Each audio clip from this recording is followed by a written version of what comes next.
So you're gearing up for your RCM exams. That's a massive undertaking, and honestly, the last thing you need is a complicated application process getting in your way.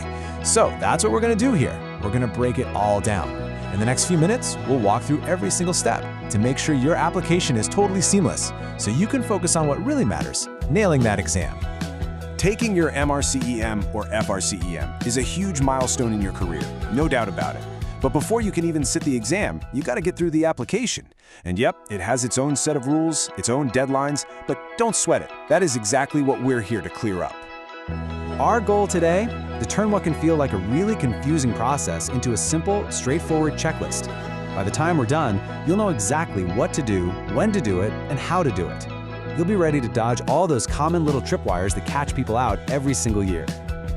Right, let's get into it. A successful application actually starts way before that apply button even goes live. Think of this part as your pre-flight checklist. These are the essential things you have to get done to make sure the whole thing goes smoothly. Okay, so there are 3 key things you need to do before you even think about the application form. First, log into your RCM account and update your details. Seriously, an old email address could mean you miss a crucial update. Second, get your documents uploaded now. Scrambling to find and scan certificates on deadline day is just a recipe for stress. And finally, take a few minutes to review the exam regulations. At the end of the day, knowing the rules is your responsibility. Let's talk specifics on those documents. You're going to need your current medical registration and your internship certificate. And listen, they have to be in English, or you need a verified English translation. And here's a pro tip. While you're in your account, do a little housekeeping. Go ahead and delete any old or expired documents. It'll stop you from accidentally uploading the wrong one when you're in a rush. And hey, if you're tempted to leave all this to the last minute, don't just take my word for it. The RCEM itself has a very clear message for you. They literally say, the application process takes some time to complete, so please apply well in advance. They're telling you directly, do not wait until the 11th hour. Okay, so you've done all your prep. Now let's talk about the application window itself. This is where your timing becomes absolutely critical. You get exactly 7 days. The window opens at 10 a.m. UK time and it slams shut at 4 p.m. UK time 7 days later. And please, pay very close attention to that time zone. My best advice, aim for somewhere in the middle of that window. You'll avoid the day 1 rush and the last day panic. Let me be crystal clear about this.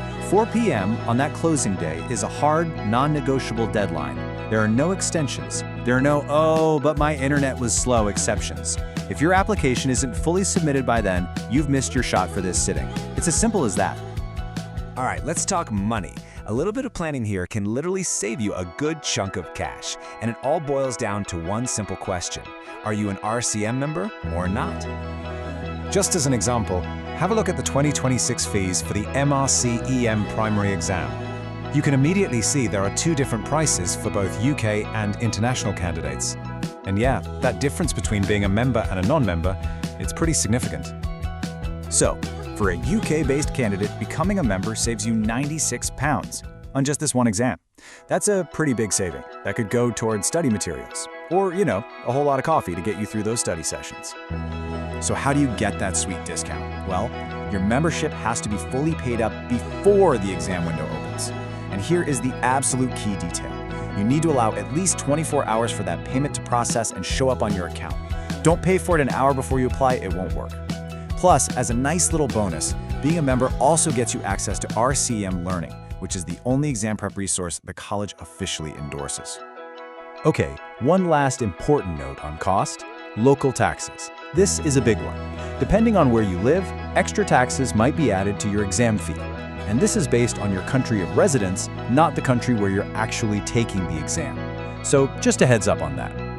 Now you might think an application is an application, right? Well, not exactly. It's really important to know that there's a huge difference between applying for a theory exam versus applying for a practical or OSCE exam. And this is a really critical distinction. For theory exams, like the primary or the SBA, it's pretty straightforward. If you're eligible and you apply on time, you get a spot. But for OSCE exams, things are different. There are a limited number of places. So if more people apply than there are spots, if it's oversubscribed, the college has to use specific criteria to decide who gets in. This means for an OSCE, even a perfect, super early application doesn't automatically guarantee you a place. So, you've done all the prep work, you've navigated the application window, you've checked everything a dozen times, and you've finally hit that submit button. Phew! So, what happens now?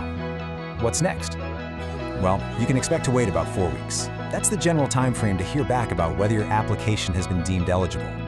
And why does it take 4 weeks? Well, because this isn't some automated computer script checking boxes. There's a real person on the RCM team who manually goes through every single application. It's a really thorough process, and it's all designed to make sure the high standards of the college are maintained. And that just about wraps up our guide. You are now totally equipped with everything you need to know to tackle that application with confidence. So really, the only question left to ask is this: which date from that exam calendar are you circling in yours? Go get them, and good luck.